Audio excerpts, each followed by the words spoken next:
So your first exposure to sex is what becomes your imprinting. I might go through it in therapy. I'm your husband, bro. I am your therapy. Oh, Jesus. I got out of that saying, I never ever want to make my children feel like a burden to me. I feel bad that you are feeling bad. I don't want you to feel bad. Doesn't benefit me for you to feel bad. Healthy sexual relationship is one that has lots of conversations. Like your kids need to know that my parents are not opposed to fun. We are at Marriage Retreat. Yep. This is our annual investment into our marriage. Well, we do other investments, but this is like us taking time to hear from professionals and people with many years under their belt and people who've counseled many other couples on different topics. We have sat in 3 sessions so far. We had one yesterday. Technically 4, because we had one yesterday, last night. Yeah, that one was about knowing your partner well. Yeah, just... Like know your partner. Yeah, or how much you know your partner. How much do you know your partner? Then there was one in the morning. Well, there was one in the morning, kind of felt like 2, I think. That's why I think there are 4. What happened in the morning? Belinda and... What did they spoke about? What did they speak about? Why is my mind going blank? I know. But they did speak about raising great children. Yeah, that was the second session, which was really great. Yeah. And the last one we just went to was on sex. The 6 Q&A. Yes, I'm right. There were like 4, technically. Yeah, but I can't remember the morning one. It was very good, though. It was a good one. I still remember the memes from the morning one. Oh, yes. They were speaking about, I don't think it was conflict resolution, but I remember them speaking about how building trust. Building trust. Building trust with your partner, right? Yeah. Because they're speaking about how you mend when trust is broken. But what if the other person doesn't want to forgive you? Even when you relent to what the other person is saying, this is how you win back my trust, but they don't give you that trust back. Yeah. And what that's like, yeah. And they spoke about the soul talk cards. Do you want to do these now? We can do this maybe a bit later. Yeah, we can do these a bit later. But yeah. Then the sex talk, and then the sex talk is tomorrow, but this was a Q&A. It was pretty informative, though. Like, yeah, very practical things, which I think some of them were helpful. So, I guess what I want to do is just from the session so far, if you can tell the guys like 3 things which you are like, these were the most impactful for me. The 3 things that kind of stood out for me. Yep.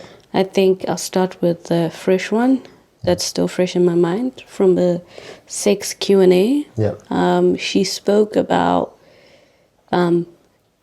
imprinting and soul ties. And it was quite fascinating to hear what it is and how it plays out. So she spoke about the what is imprinting? Imprinting is I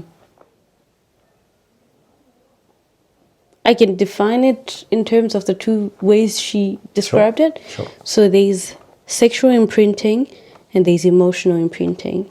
So sexual imprinting is your beliefs about sex, where they come from. So your first exposure to sex is what becomes your imprinting. For example, if your first exposure to sex was through pornography, then that's how you view sex as and how it should be. Even the type of pornography it was. Even the type, Yeah. yeah. Yeah. Yeah. Just to add on that, it's like she spoke on how it adds on to your preferences. Yeah. So like the type of sexual partner I prefer is like this. All depends on your imprinting. So for example, she did speak about some quite horrific cases where like there's a lady who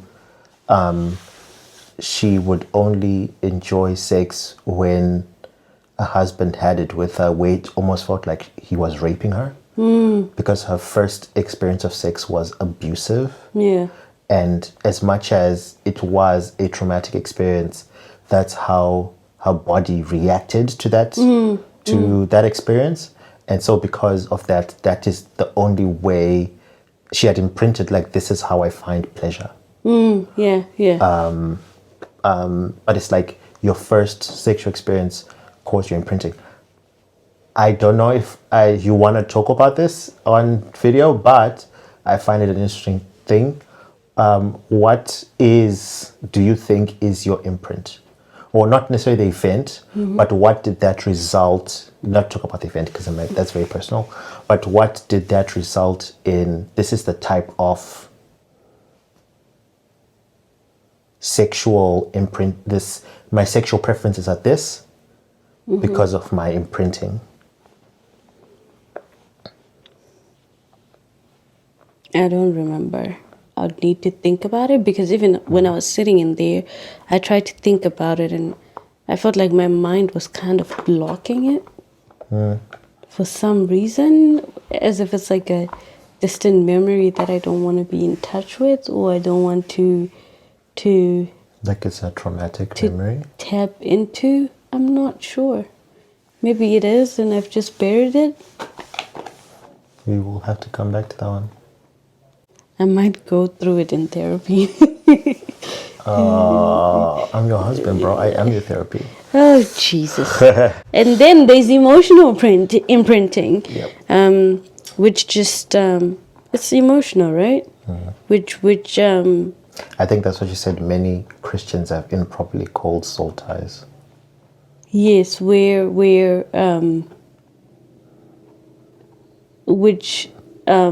build on what people think is their type of husband, type of wife, type of girlfriend and stuff like that. Like the first guy you had feelings for, and that just shaped the type of guys that you'd want to date, whether it's a celebrity, whether it's a character from a novel, whether it's a character from a movie, where when you then go out there in the world, when you're looking for a husband, you're looking for that type of person who you kind of imprinted with or on, because like if it's a celebrity, it's someone you've never met. If it's a novel character, it's not real, but Someone then they form an imprint of someone who you imagine or go out there looking for as my type of husband or wife or boyfriend or girlfriend type of thing. And it's what people. I like the example she put out where she was like, there was this guy who opened up about a traumatic experience to this lady, and this lady made him really feel seen and heard and listened to, right? And then for the next 10 years, he tried to ask her out twice a year, and she would just tell him, no, you're not my type. Until someone had to tell him, like, bro, it was her actually. Yeah, like she's just not interested in you.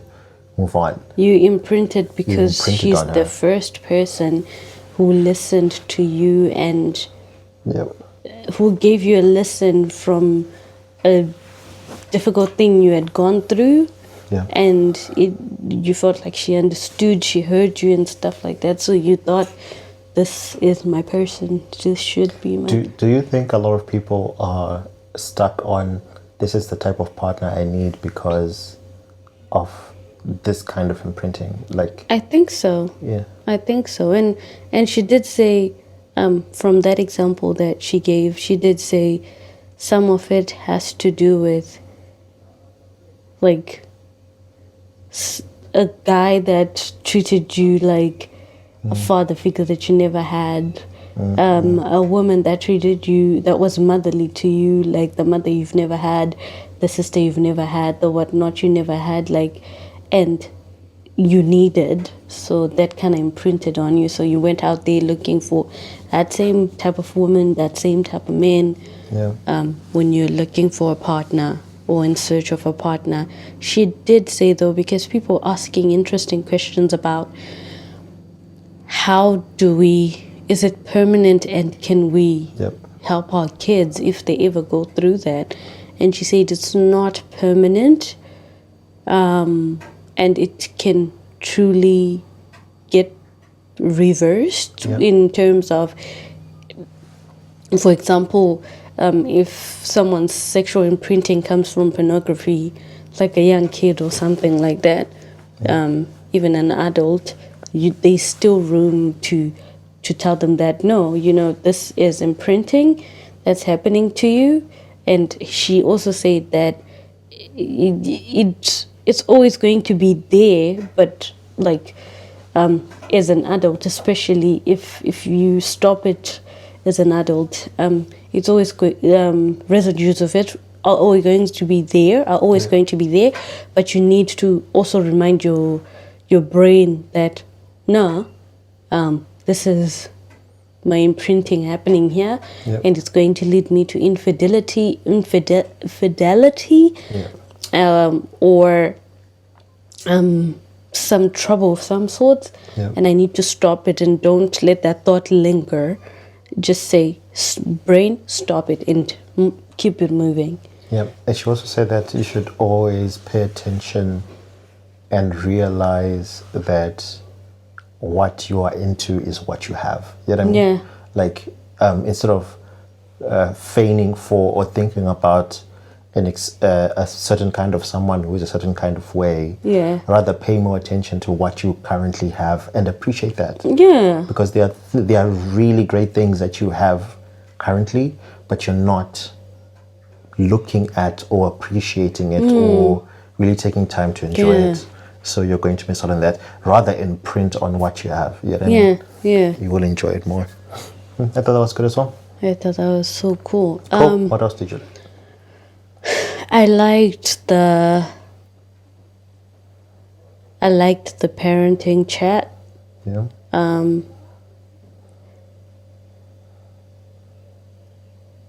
As a future parent, Yeah. and as a parent in a blended family, it was very informative. Firstly, I'll start with the future parent.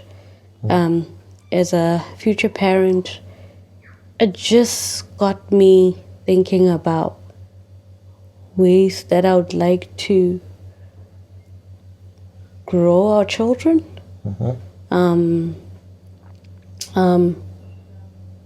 Healthy ways,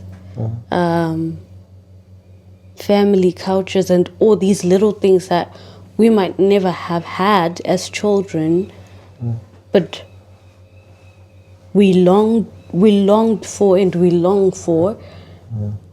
And even if we never had them, we can still give them to our children. Yeah. And like, generally from all that they said, I felt like they were also communicating, like, be purposeful, be intentional about starting a family, building a family. And I also loved that they said, it's never too late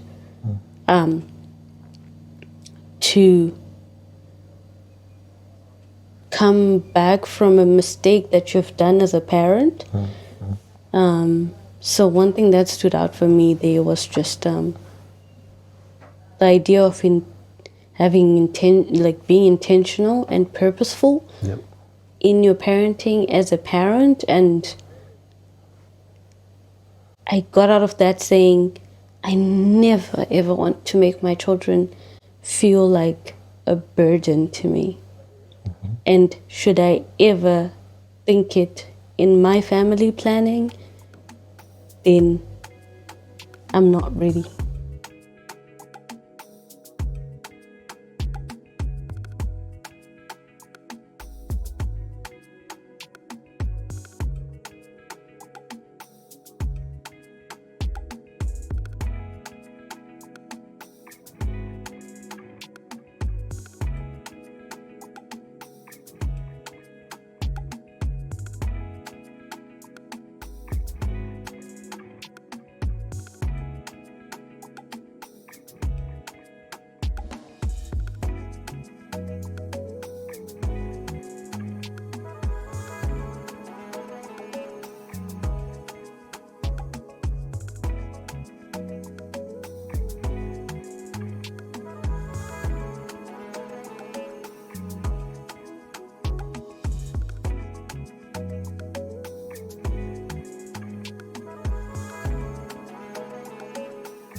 I don't think anyone can be ever fully ready to do something that they've never done before, like giving birth to a child or having a child and things like that. But at least you would have a vision.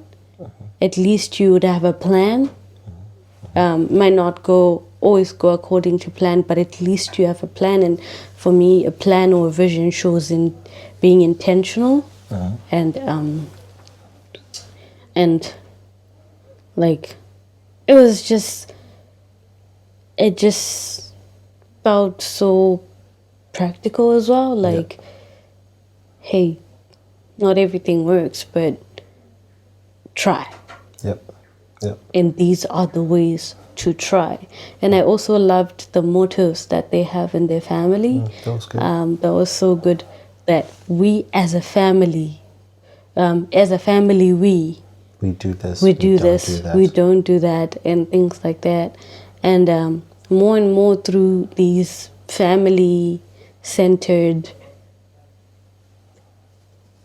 discussions that we've been finding ourselves in, it's very mind-blowing and nice to learn about different ways of parenting that aren't Our traditional punitive, African ways. that are not centered on being punitive, and that are not punitive at all. Like, they are alternatives to punitive parenting, and it works. Yeah. You know, you can strike a balance, but you don't need to beat your child up to do so. You know, where people might disagree, and that's okay. But it's been very interesting to learn and know that you don't need to beat up a child to get your way. And if you're doing stuff as a parent to always get your way or get your way at all, that's not parenting, I guess. Yep. So yeah, I've said quite a lot there. Yep. But I just liked the. Did you say the third thing there? No. Okay, The third thing. In all the conversations and all the things and the talks that we've been in ever since we got here, they just spoke about appreciating your spouse, and spoke about how it's easy to forget to appreciate your spouse. And an example I'll give is from it's this morning actually, when Belinda's husband gave that example of, it's Mike, right? Is it? Matt? I don't remember. I think it's Matt.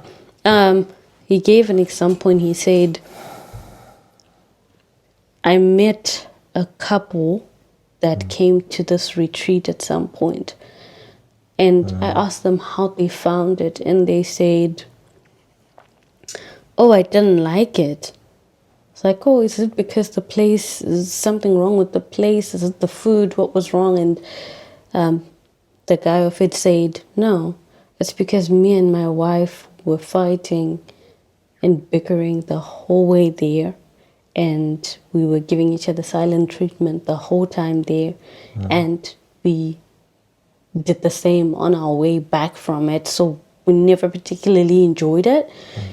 And he said, he said that to point out that as we are here, let's be intentional. And that rule that they have in their family, that when we have taken time out to go somewhere and, just... You can't be pissed off the whole way. And ruin the trip. For everyone, yeah. Yeah. So, that was something nice, but he then developed it into just, appreciate your person. Like, he developed it into us as couples appreciating each other and just valuing each other and not being stuck in that place of being upset and actually forget to enjoy each other. And there was a statement that I think he said at some point. What did he say? He's like, sometimes all a person wants is for you to ask them. Was it? What was the question? It's like, are you okay? Or something like... So we got these things from... Yeah, something like, oh, I appreciate you, or like... Yeah, so I think it was a very affirming statement that we don't talk about. Yeah, you was talking about how when someone says to you how they're feeling or what's going on, acknowledge their emotions. Yeah, that validation, emotional validation. You emotionally validate their emotions. It's not necessarily agreeing with their emotions, but it's saying, because it's genuine. Like I, as much as I may not agree with what you're saying, I feel bad that you are feeling bad. I don't want you to feel bad. Doesn't benefit me for you to feel bad. So I validate your feelings. Like your feelings are real, they're true. I'm sorry you're feeling like that. And not jump to try to fix them. Yeah, like it speaks to, I now remember, they spoke about listening, like take time to listen, not to listen to respond. And it's okay that you like fixing problems, because understandably so, you don't like your partner feeling the way they're feeling. It makes you, because of how it makes you feel, because you being sad makes me sad. But sometimes it's just a matter of listening, and after you listen, you just validate. You don't have to bring a solution and fix anything. It's been a long day. Right? A lot happened. Like so what 3 things did I say? I said the parenting, purposeful and intentional parenting. The sex Q&A. The imprinting, yeah. And soul ties.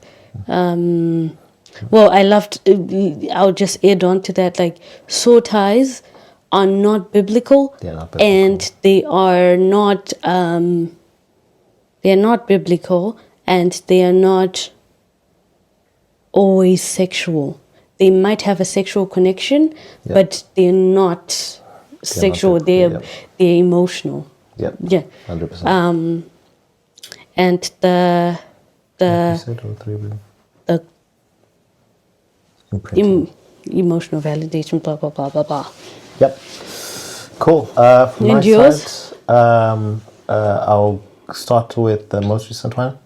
From the sexual conversation, I liked how they spoke about the difference between men and women and how 80% of men have got high libidos, what was 20% do not. And the flip is true for women. 20% of women have high libidos and 80% do not. So there's a very high chance that you are matched with someone who has a different libido level, a man or woman. And even if you are matched, like what the couple at the end said, when a woman now starts going through menopause, that can change entirely, right? So I think what I got from that is a sexual relationship is a healthy sexual relationship is one that has lots of conversations. Like you need to speak and find a middle ground. Common ground. Yeah, which stretches both parties. You know what I mean? Where it's like, if I'm like, hey, I think we should have sex 20 times a month. And you're like, I think we should only have it 5 times a month. Let's meet in the middle and be like, okay, let's settle for 12 times a month. Okay? Sure. So if you say 12 times a month, and then, so there has to be negotiation with these things, which stretches both parties. And there also has to be the one with the lower libido, whether that be the male or the female, has to be the one who plans it. Do you know what I mean? Because if it doesn't happen that way, it will, a partner with the high libido will always feel like they're being rejected, even though it's not the lower libido partner's intention. They will feel like they're being rejected by them. And the one with the lower libido always feel like they're being stretched or pressured almost. Being pressured all the time. So it's like, okay, trust, then give that to the lower libido partner and trust that they will follow it through. Because it's going to be some weeks where you guys are having a lot of sex and some weeks where you're not. But at least if it's in a month, you can be like, okay, we agreed on 12 times. She did say, don't hold it off until the end of the month, where it's like you've got 4 days left and you need to have sex 12 times, you know, just to meet your quota. And she said the number of times is dependent on the couple, but it should be within reason. And it should be within reason. It should. I would go for an example of someone wanting 10 times and you wanting 5 times and or 2 times, and then you meet in the middle of 6 or 5 times. Whichever one works for you as a couple, and that addition of communication is very important. It is. And consideration as 100%, well. 100%. Yeah. So communication, consideration, and reading and education. Education. And she did speak a lot as well about. This is still the first thing. She spoke a lot about the difference in how men and women get to the place of orgasm, for example, right? Where it's like men, it's, I forget the actual names, but there's a starting point where it's like, I'm ready to go. Then it's arousal, and then it's enjoyment, and then it's orgasm, straight line. Arousal, enjoyment, orgasm. She said men. Single track. Single track. Yeah, where it's like there's no complexity to it. It's just lock and key, open, presto. Women, it's a combination lock, and the combination changes every day, right? So it's like, it's not arousal, enjoyment, orgasm. It's actually mood first. It's, well, she said something desire, arousal, enjoyment, and then orgasm, and then hopefully yes. But the difference between so women have got like 5 stages. I think she said she said choice first, choice, and then there's something else I want to call it desire. It is desire, she right? said desire. And then it's arousal, and then it's enjoyment, and then it's orgasm. So for men, 1 to 3 can happen between 5 and 7 minutes. For women, 1 to 3 can happen between 20 and 40 minutes. Yeah. Right? So it's like women take a lot longer to get there, which is why for women, for them to really enjoy it, sex has to last a lot longer than men. Which is actually weirdly, not weirdly, but interestingly, why women a lot of the times stray away from it. Because you as a guy, you might be like, hey, sex for bed, 5-7 minutes, I'll sleep great. But she's like, hey, I have to work hard for 20 to 40 minutes for me to actually get to a place where I orgasm. Where I enjoy it as well. Yeah, and it's like now it's already late and I have to do all that work to get there. No thanks, you know. So I think just understanding that difference is great, because then you can talk about, okay, if we are going to start having sex, what time should we start? Because you don't want it to drag on too late, because you as a man are perhaps trying to make sure your wife enjoys it. But if you're starting at 10 p.m. and that's your bedtime, everyone's tired now. And it's like, speak about, okay, if we're going to start having sex, we need to start at this time. If we're going to start having sex, or these are the ways that I like to be initiated. These are the ways these are the things that make me feel good. These are you know what I mean? Sex is, and I think that's the big key here, sex is about conversation. Yes. Sex is about talking about it. And wow, And it was Shibuli. and it's not only if you're shy or embarrassed about talking about it between yourselves as a couple or as parents. Yeah, but with your kids as well. You need, like, there was a lot of talk about how children are now, the world is very sexualized, and the way children are taught sexual education here in New Zealand, there's no morality to it. So you as a parent have to be open and very you have to be the one instilling you have to be the one instilling the morality in the conversation, and there's almost no room for you to be shy. So I guess that's why I say the education as well, because you have to educate yourself as an individual to feed into your relationship. You have to educate yourselves as a couple to feed into your children and educate them healthier and more moral ways of how sex works and what it is. And so there's no escaping it. Yeah, because now apparently kids' first pornographic exposure is 12 years. It's crazy. So you have to, meaning your cousin has been exposed. Meaning, of course, my sister has been exposed. And if no one is having conversations with them about it, they're just going to spiral deeper into that confusion because they don't know what it is. They don't understand.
And they also spoke about how external exposure for children and adolescents, teenagers and stuff, if it comes from external parties and not in the home, it really has the danger of like damaging their sexual lives in the future, for example, because you can't control the narrative anymore. because you can't control the narrative anymore. And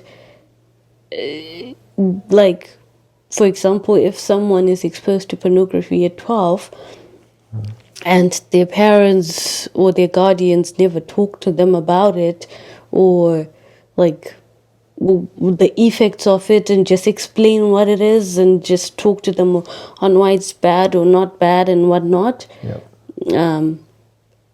it could damage how they are to their partner in future sexual relationships. 100%. And one thing that is also very important to note is not to shy away from sexual conversations with the children, which we have already said right now, but like, just like, even if you are talking to them about keeping themselves and not exposing themselves sexually until marriage, for example, we're speaking in a Christian context,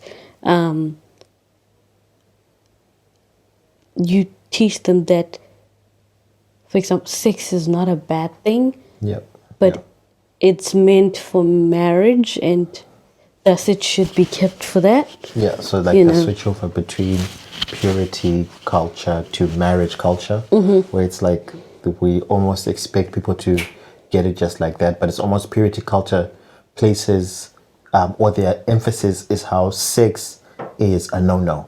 Almost the point where it becomes to feel evil. Yeah, and you don't talk about it. We don't talk about the beauties of it, and this is what's good about it, but it is best experienced in this context. You know what I mean? We just say, no, don't do it, don't think about it, don't talk about it, let's not even. Then when if you you get do married, it, if you talk about it, you're evil. You're evil, you're bad. No. But then once you get married, is do it, know all about it, have lots of it. Why aren't you having enough You're of it? You're supposed to have it.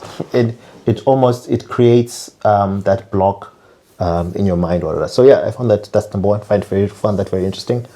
Number two was with the family talk, and I think the thing that really hit me is the have fun together. You know, have fun together. Your kids need to know that my parents are not opposed to fun, and I can have fun with them, and we have fun together, to the point where you are willing to stop what you're doing to just enjoy something. You know, I think of like many a time we're traveling, going somewhere. Like I loved what we did when we went to Taranaki the first time, where we were driving through this bull town and we saw a beautiful building, and we're like, we need to come back and see that. And we came back and went in, and it was a great experience it was this books, library, and they've got this top deck where they have like these meeting areas and whatever, and they've got these bull like sculptures outside. Lovely building, right? But it's like taking time to stop and enjoy like life. Yeah, but so not being so rushed to get to a destination that you're like, let's enjoy where we are right now. Let's take time to have fun together. I thought that was really good. Like children need to be able to enjoy life. To see that, yes. Yeah. And see that my parents it's okay want to enjoy life. Yeah. Another side note, still on my second point, is just being able to be vulnerable in front of your children, to allow them to be vulnerable to you too, right? So it's like if we have what they do in their house, which I like, is they have a place where they can debrief every day. So this is like at the dinner table, where they always have dinner together, sitting at a table, and everyone takes a turn to debrief about their day. So they ask a question like, what are you thankful for today? What happened that you're thankful for today? Or what happened that wasn't really great, you know? And the parents sort of say, hey, you know, I've been really trying to connect with this one friend and they're just not getting back to me, and I feel really sad because I feel rejected, and I just wish they would connect with me. You know, we were really good friends. I don't know what I'm doing wrong. Yeah, but I also understand if that's the end of the friendship, and Exactly. that'll be okay. But it's like I just love how they're like, so many times we want our kids to be vulnerable with us, but we are not willing to be vulnerable with them. And be like, look, sometimes I make mistakes, sometimes I have a bad day, sometimes I'm trying to make a friend and they just don't want to be friends with me. And it's Normalizing it. yeah, and the kid can say, actually, that's happening to me too. Like, there's someone I'm really trying to be friends with, but they don't want to be friends with me, and I feel really bad about that. Yeah. But a kid won't open up if you aren't able to open up to them about Stuff too. stuff that's happening to you as well. So I found that really, like, vulnerability has to be modeled. Yeah. It's not something that's natural. It has to be modeled, you know? Yeah. Which I thought was really great. That's number 2. Number 3, I think it was the talk they had in the morning about emotional regulation, regulating your emotions, right? It ties up with what you said, where they would say, if you're going on a trip, if you're going to be upset about something, it's fine, but you have 30 minutes. After those 30 minutes, done. You're you have joining to the family come and we're all join the happy. family, and we have to all enjoy this. All right. And they said it's because sacrifices have been made to be To here. do this, bro. Like, we've saved for 2 years for us to do this trip, and you're gonna ruin it all because you're in a bad mood. No, we're not doing that, right? Take time out for 30 minutes and come back and join us and let's And we're going to go kumbaya. have fun, right? And I think that's something we've been learning of late. Like for example, we'll have one of us does something wrong to the other, and you confront them, and they say, "Ish, you know what? You're right. I'm really sorry about that." Yeah. But you're still pissed. Do you get what I mean? Because it's almost like when you come combat with someone, you almost want to expecting them to be like, you know what? You're right. That was Sorry. really crappy of me That to was do. really ish. Yeah, I'm really sorry about that. And you're like, oh, I was ready to fight you. So it's almost like now you have nowhere to put all this pent up, water, and it's like, but I'm still pissed. Like, Yeah. even though you apologize, I'm still pissed. And it's like, we need to learn to be able to regulate our emotions. Like, okay, I confronted like I'm supposed to. They apologize like they're supposed to. If I'm still pissed, that's on me. And I have to regulate my I have to be able to emotion. regulate my emotions. Like, okay, I can stop being angry now. Like, they've apologized. I have to return and be the good husband because they have done the hard thing of apologizing. And I have to do the hard thing of getting over this now. You know what I mean? That was, I think that's something we struggled. We've gotten way better at it than before. Yeah. Because you'd be like, hey, bro, I said sorry. And like, yeah, and I'm so pissed. And like, bro, that was 5 hours ago. What are you still doing? Yeah. You know? Yeah. But I think we have gotten way better at that. And I thought, you know, when you do something and you don't have a word for it, and you hear it being spoken about, you're like, yeah, that's the word. That's the thing we're doing. Yeah. You know? Yeah. It's emotional regulation. Emotional regulation. Yeah, I thought that was really good as well. I found that very helpful. And there's lots of other things they've spoken about. Oh, It's it was just a it's like every 5 minutes I'm going, and like, wow, oh, okay, oh, Yeah. wow. So we're probably going to have to do this again, maybe tomorrow when I get back home, because we have a session tonight. We have a session tomorrow morning. We have another workshop tomorrow morning as well. So that's 3 more sessions. So yeah, we're going to have a lot more to say. So, but so far, this has been a worthwhile investment. I would highly recommend, you know, like, it's almost like most people that we've met who are here for the first time, we're saying, oh, my wife just told me to pay for this. My husband just told me to pay for this and just go for it. I didn't know what to expect. I didn't know what to look forward to and how it was going to be. And Like, There are so many people who are on like their second, third, fourth, fifth time yeah, coming back here. some people have been coming here like for 9 years. Yep.